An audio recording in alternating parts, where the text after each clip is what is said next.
రేపు తెలంగాణ కేబినెట్ విస్తరిస్తారని జోరుగా ఊహాగానాలు మొదలయ్యాయి. మంత్రివర్గ విస్తరణకు కాంగ్రెస్ హైకమాండ్ గ్రీన్ సిగ్నల్ ఇచ్చిందని చెప్తున్నారు. కేబినెట్ లో ముగ్గురికి చోటు కల్పిస్తారని సమాచారం. సుదర్శన్ రెడ్డి, శ్రీహరితో పాటు స్పీకర్ గడ్డం ప్రసాదరావుకు చోటు కల్పిస్తారని పార్టీ వర్గాల్లో చర్చ జరుగుతోంది.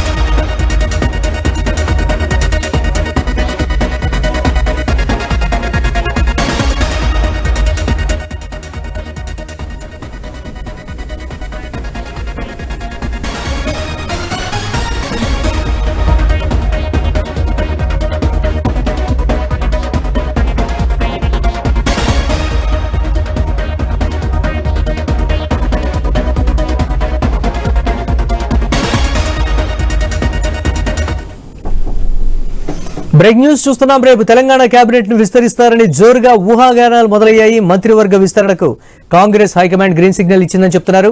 కేబినెట్ లో ముగ్గురికి చోటు కల్పిస్తారని సమాచారం. సుదర్శన్ రెడ్డి, శ్రీహరితో పాటు స్పీకర్ గడ్డం ప్రసాదరావుకు చోటు కల్పిస్తారని పార్టీ వర్గాల్లో చర్చ జరుగుతోంది.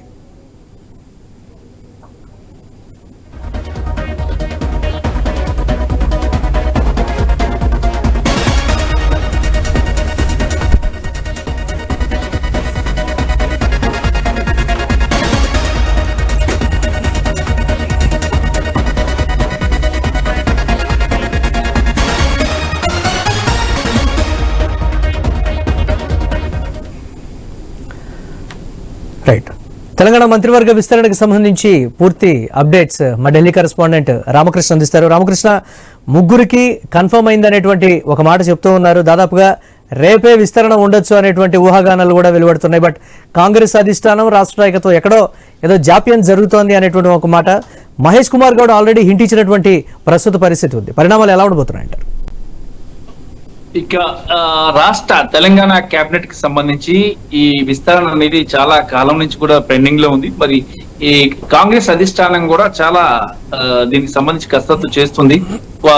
అంటే ముఖ్యంగా తెలంగాణలో కాంబినేషన్స్ కుదరకపోవడం, సామాజిక సమీకరణలే గాని, అలాగే నేతల మధ్య అంటే వాళ్ళ ఇతర పార్టీ నుంచి వచ్చిన నేతలే గాని, లేదంటే పార్టీలో ఉన్న నేతల మధ్య కొంత సయోధ్య లేకపోవడం, దాంతో పాటు ఇటీవల కాలంలో తెలంగాణ ముఖ్యమంత్రి రేవంత్ రెడ్డి ఢిల్లీ వచ్చి ఒక జాబితాను కూడా అధిష్టానానికి ఇవ్వడం జరిగింది. ఆ అధిష్టానం ఆ జాబితా మీద చర్చించిన తర్వాత ఒక కొలిక్కి తీసుకొచ్చారు. ముఖ్యంగా చూసుకున్నట్టుగైతే మాత్రం తెలంగాణలో అంటే కోమటిరెడ్డి ఫ్యామిలీ నుంచి ఆల్రెడీ ఇద్దరు ఎమ్మెల్యేలు ఉన్నారు.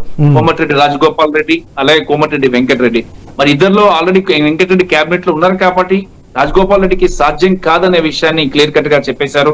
మరి ఒక ఫ్యామిలీలో ఇద్దరు మంత్రులు తీసుకోవటం కాదని.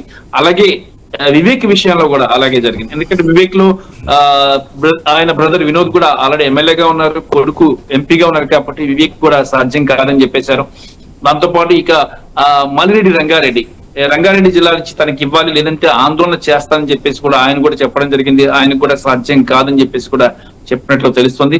మరి ఈ ప్రస్తుత విస్తరణ కానీ చూసుకున్నట్టుగైతే ఇటు సుదర్శన్ రెడ్డి, గడ్డం ప్రసాద్, అలాగే కడియం శ్రీహరి, శ్రీహరికి ఈ ముగ్గురికి అవకాశం ఇచ్చే అవకాశం అయితే స్పష్టంగా తెలుస్తుంది.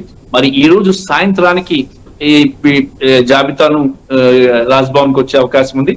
రేపు ప్రమాణ స్వీకారం జరుగుతుంది అని చెప్పేసి కూడా తెలుస్తుంది. ఎందుకంటే కేబినెట్ విస్తరించాలి. దాంతో పాటు ఇంకోటి ఏంటంటే ఇప్పటికే జాప్యం చాలా జరిగింది. కొంత కొలికి రాకపోవడం, సామాజిక సమీకరణలో లోపం ఉండడం, మరి అన్ని ఒక సెట్ కాకపోవడం. ఈ నేపథ్యంలోనే మీనాక్షి నటరాజన్ కూడా హైదరాబాద్ కి పంపి మొత్తం కేడర్ తో గాని, నాయకులతో గాని చర్చించాలి. పార్టీలో చాలా ఒత్తిడి కూడా ఉంది ముఖ్యమంత్రి మీద. ఎందుకంటే కేడర్ నుంచి కూడా ఒత్తిడి ఉంది. ఎక్కువ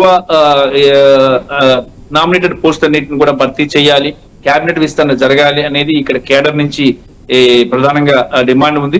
ఈ నేపథ్యంలోనే ఇక ఆలస్యం చేయకుండా కేబినెట్ విస్తరణకు సర్వం సిద్ధం చేశారు. గతంలో కూడా కేబినెట్ విస్తరణ చేద్దామనుకున్న సమయానికి భారత్ పాకిస్తాన్ మధ్య యుద్ధం రావటం, యుద్ధం వచ్చిన నేపథ్యంలో ఇక అక్కడ సాధ్యం కాలేదు. అప్పుడు కొంతకాలం గ్యాప్ పెండింగ్ లో ఉంచాల్సి వచ్చింది. మళ్ళీ ఇటీవల ముఖ్యమంత్రి రేవంత్ రెడ్డి ఢిల్లీ వచ్చి ఢిల్లీలో అధిష్టానంతో మాట్లాడటం, మరి జాబితాను ఇవ్వడం, జాబితా మీద కూడా అధిష్టానం కూడా కసరత్తు చేసింది. మరి ఈ కసరత్తు చేసిన తర్వాత ఫైనల్ గా ముగ్గురికి అవకాశం అని చెప్పేసి తెలుస్తుంది. ఇంకొక విషయం చూసుకున్నట్టుగైతే దాంతో పాటు ఇక కొన్ని కీలకమైన నామినేటెడ్ పదవులు కూడా భర్తీ చేసేయాలని చెప్పేసి ఇప్పుడు కాంగ్రెస్ అధిష్టానం ముఖ్యమంత్రి రేవంత్ రెడ్డికి చెప్పినట్లు తెలుస్తుంది. మరి క్యాబినెట్ విస్తరణ అనేసరికల్లా చాలా మంది పోటీ పడ్డారు. ఒకవైపు విజయశాంతి కూడా తనకి క్యాబినెట్ లో అవకాశం ఇవ్వాలని చెప్పేసి ఆమె కోరారు.